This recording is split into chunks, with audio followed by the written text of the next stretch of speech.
করছে, আমরা নিয়ে যাইতেছি। কালকে গ্রহকে কোনো প্রতিবন্ধী দিস না। কি করি যাতারা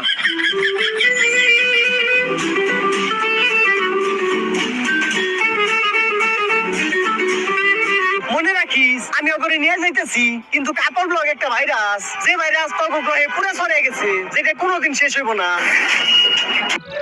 অবশেষে আমরা 4 সদস্যের তদন্ত কমিটি বাংলাদেশ থেকে বউ ব্যবসায়ীদের তাড়াইতে সফল হয়েছি।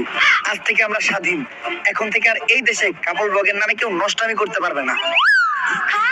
এই অসময়ে আবার বল দেয় কেরা? হ্যালো, কি স্যার, বউ ব্যবসায়ীরা নাকি রাস্তা আটকে আবার আন্দোলন শুরু করছে। এইটা কেমনে সম্ভব? বউ ব্যবসায়ী আন্দোলনের মেন সমন্বয়কারী তো আমরা অন্য গ্রহে পাঠাই দিচ্ছি, তাইলে এই আন্দোলনের সমন্বয়ক কেরা?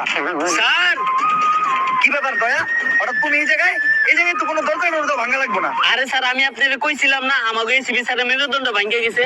আর আপনি তো জানেনই, যার মেরুদণ্ড নাই সেই বউ বেচা খায়। তাই আমাকে এসিবি স্যার বিয়া কইরা বউ ব্যবসায়ী আন্দোলনের নতুন সমন্বয় কইছে। এলিয়েন ঠিকই কইছে।